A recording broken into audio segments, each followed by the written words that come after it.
பிரித்தானியாவில் வீடுகள் மற்றும் கொண்டாட்ட நிகழ்வுகளின் போது சாம்பிராணி குச்சிகளை பயன்படுத்தும் தமிழர்கள் மிகவும் அவதானமாக செயற்பட வேண்டும் என அறிவுறுத்தப்பட்டுள்ளது. லண்டனில் பிரபல ஹோட்டல் ஒன்றில் ஏற்பட்ட பாரிய தீ விபத்துக்கு சாம்பிராணி குச்சியின் பயன்பாடே காரணம் என தீயணைப்பு படையினர் தெரிவித்துள்ள நிலையில் இந்த எச்சரிக்கை விடுக்கப்பட்டுள்ளது. பொதுவாக தமிழர்கள் வீடுகளில் முன்னெடுக்கும் சமய வழிபாடுகள் மற்றும் முக்கிய கலாச்சார நிகழ்வுகளின் போது சாம்பிராணி குச்சிகளை பயன்படுத்துவது வழக்கம்.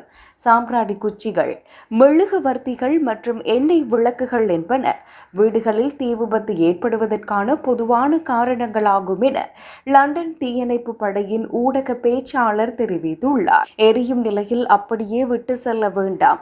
சாம்பிராணி குச்சிகளை தீப்பற்றாத தகுந்த தாங்கிகளில் வைப்பதுடன் திரைகள் மற்றும் எளிதில் தீப்பற்றக்கூடிய பொருட்களுக்கு அருகில் வைக்க வேண்டாம். அறையை விட்டு வெளியேறும் போதோ அல்லது தூங்க செல்வதற்கு முன்னரோ அவற்றை முழுமையாக அணைத்து விடுங்கள் என எச்சரித்துள்ளார். லண்டனில் உள்ள ஒரு பிரபல ஹோட்டலில் நேற்று முன்தினம் ஏற்பட்ட பயங்கர தீ விபத்து காரணமாக அங்கிருந்த மக்கள் அவசரமாக வெளியேற்றப்பட்டனர். 10 தீயணைப்பு வாகனங்களுடன் விரைந்த அதிகாரிகள் தீயை கட்டுப்பாட்டுக்குள் கொண்டு வந்தனர். கிழக்கு லண்டனின் ஹெக்னி சென்ட்ரல் ரயில் நிலையத்திற்கு மிக அருகில் உள்ள டாவர் லாட்ஜ் விடுதியிலேயே இந்த தீ விபத்து ஏற்பட்டுள்ளது. ஹோட்டலின் மேல் தளங்களில் உள்ள 2 அறைகள் தீப்பற்றி எரிவது கண்டுபிடிக்கப்பட்டது. இந்த விபத்து குறித்து லண்டன் தீயணைப்பு படைக்கு சுமார் 14 அவசர அழைப்புகள் வரை கிடைத்துள்ளன.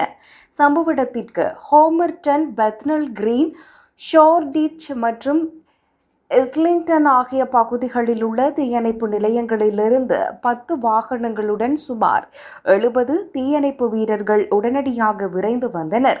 மேல்தளங்களில் பரவிய தீயை கண்காணித்து அணைப்பதற்காக பொட்டன்ஹாம் தீயணைப்பு நிலையத்திலிருந்து 32 மீட்டர் உயரமுள்ள சிறப்பு ஏணி வாகனமும் பயன்படுத்தப்பட்டது. இவர்களின் தீவிர போராட்டத்தின் பலனாக மாலை 6:20 மணியளவில் தீ முழுமையாக கட்டுப்பாட்டுக்குள் கொண்டு வரப்பட்டது. தீ பரவ தொடங்கியவுடன் விடுதிக்குள் இருந்த மக்கள் அனைவரும் பாதுகாப்புடன் அவசரமாக வெளியேற்றப்பட்டனர். அதிர்ஷ்டவசமாக இந்த விபத்தில் எவருக்கும் எவ்வித காயங்களும் ஏற்படவில்லை என லண்டன் தீயணைப்பு படை உறுதிப்படுத்தியுள்ளது. இந்த தீ விபத்து அறையொன்றில் சாம்பிராணி குச்சிகளை பாதுகாப்பற்ற முறையில் பயன்படுத்தியமையால் ஏற்பட்டுள்ளதாக தீயணைப்பு படையினர் தெரிவித்துள்ளனர்.